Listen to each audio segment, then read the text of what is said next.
Oi pessoal, Deus abençoe, tenham um bom dia. Estou me lembrando agora da minha querida irmã Marilene, a Lene, fez mais um aniversário. Que Deus abençoe, minha querida. Que você sempre foi aquela irmã tão querida e que tanto me ajudou na vida. Então Deus te abençoe. Abençoe também o Ginésio, seu esposo. Mas vamos aqui meditar um pouco na palavra de Deus, porque a palavra de Deus é que nos dá equilíbrio para uma vida digna, uma vida santa, uma vida abençoada. Então eu sempre recorro à palavra de Deus, aquilo que Deus diz, para que a gente tenha um caminho orientado por Ele. Hoje eu gostaria de examinar com vocês uma historinha aqui do jovem rico, né? Ele está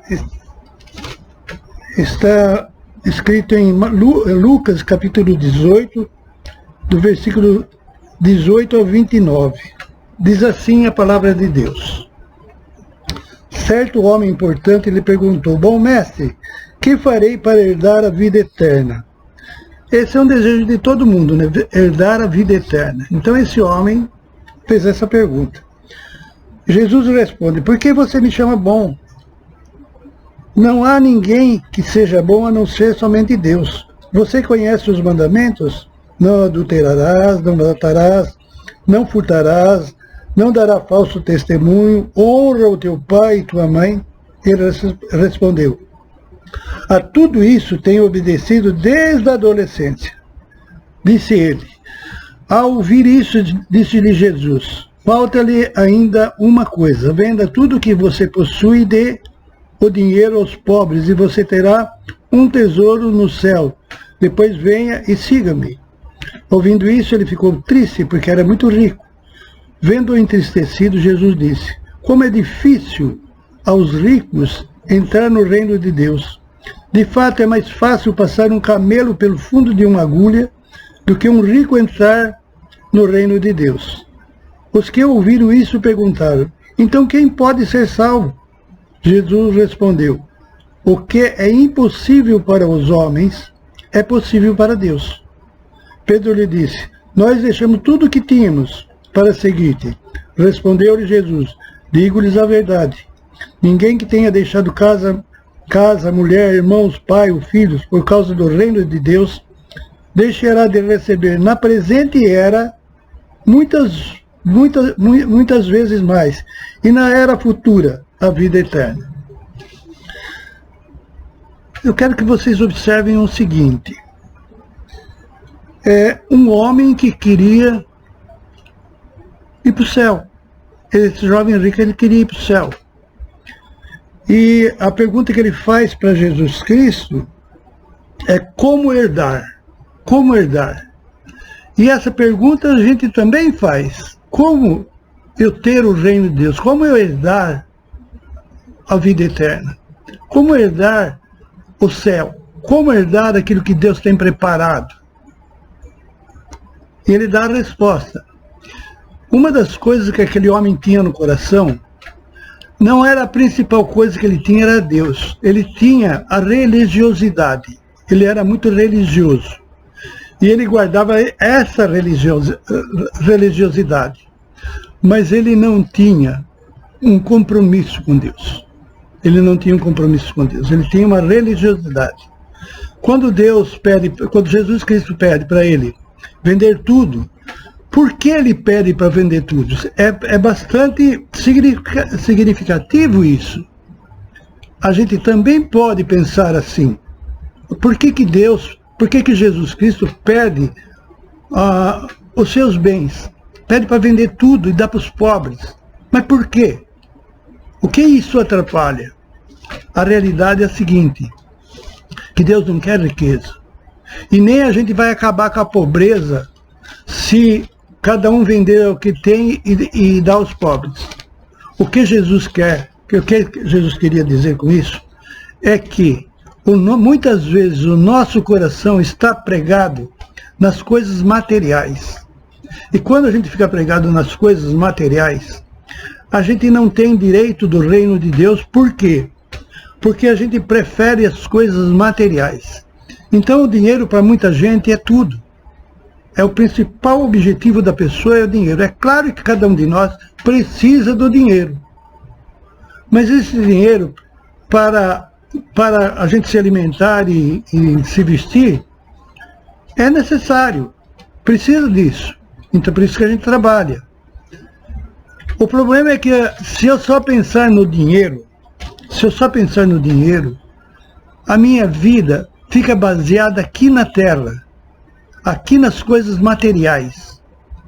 E quando eu não tenho um contato com Deus, eu não conheço a vontade de Deus, eu fico pregado dentro desses padrões. E a gente precisa se libertar disso e pôr Deus em primeiro lugar. Por que Deus em primeiro lugar? Porque Ele promete para nós que nada falta para a gente. Se você pôr Ele em primeiro lugar, nada vai faltar. É que o excesso que a gente quer é que a gente põe o coração às vezes no excesso e não na necessidade. Esse excesso Deus não quer.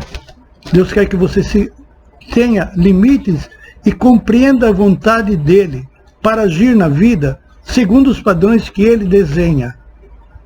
E isso daí é fácil? Não é fácil, porque nós somos carne, e a carne tem vontade de possuir cada vez mais.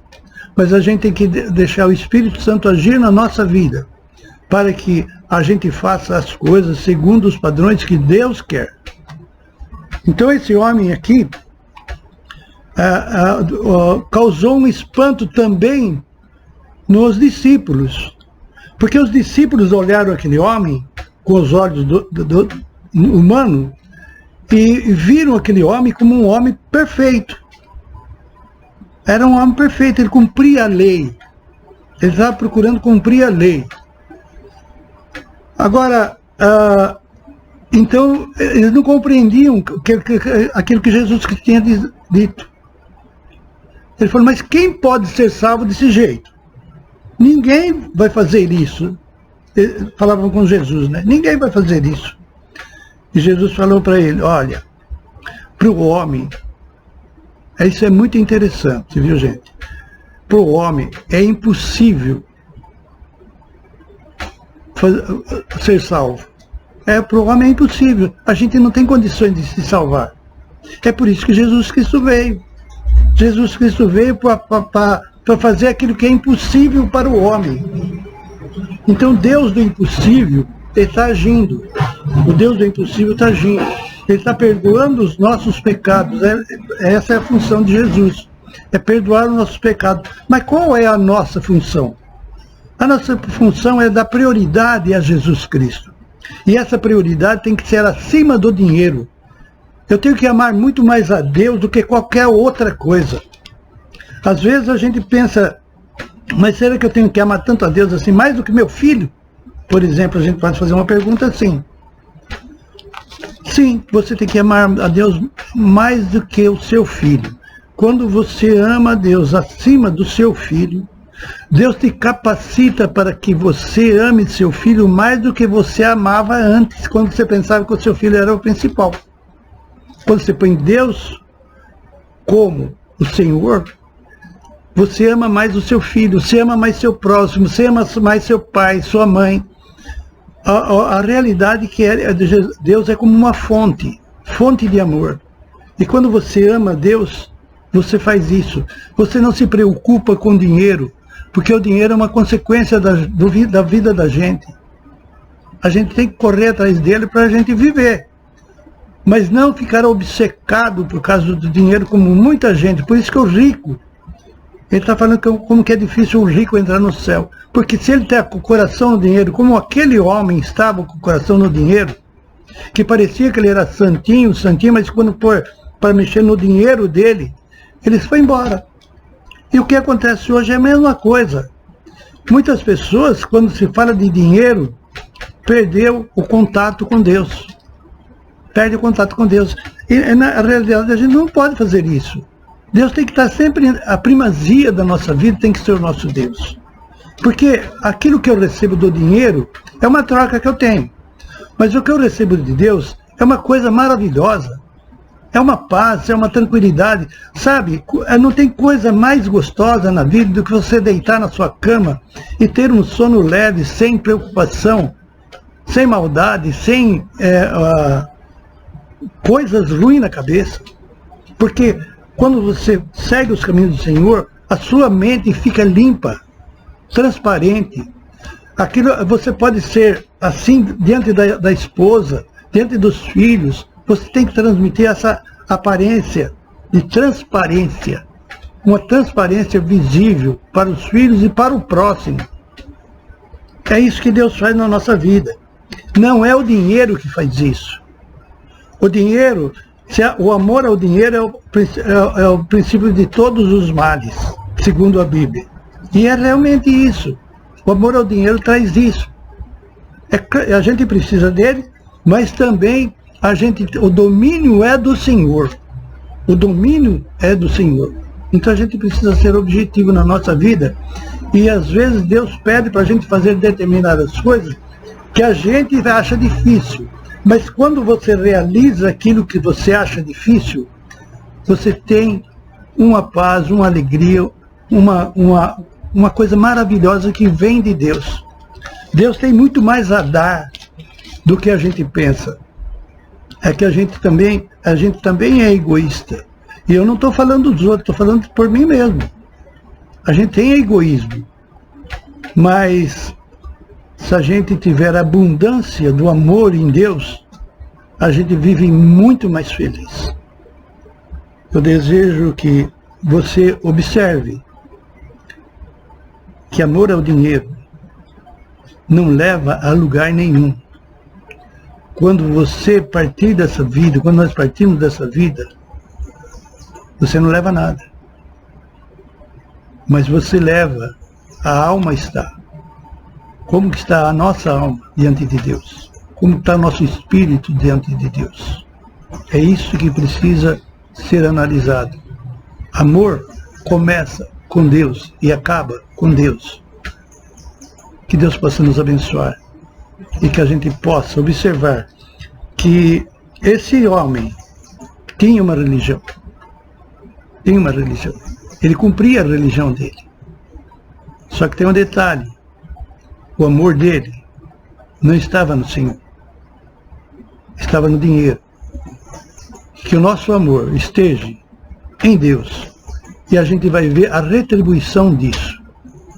O que Deus retribui quando a gente ama Deus em primeiro lugar. Que Deus possa abençoar. E que a gente possa levar em consideração a palavra de Deus. Não é a minha palavra. É a palavra de Deus. Levar em consideração para que a gente ame em primeiro lugar, de todo o nosso coração, o nosso Deus. Que a paz do Senhor possa reinar aí no seu lar, na sua família. Enfermidades, se tiver, que Deus possa pôr as mãos. Eu vou fazer uma pequena oração para que Deus abençoe a sua família. Nosso Deus, nosso Pai, louvado seja o teu nome, que a graça do Senhor esteja com todos aqueles que estão ouvindo, aqueles que estão olhando para a tua palavra, Senhor. Que o Senhor possa estar abençoando o lar, a família.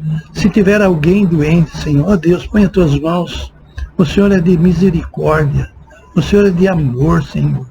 O Senhor é isso que a gente vê.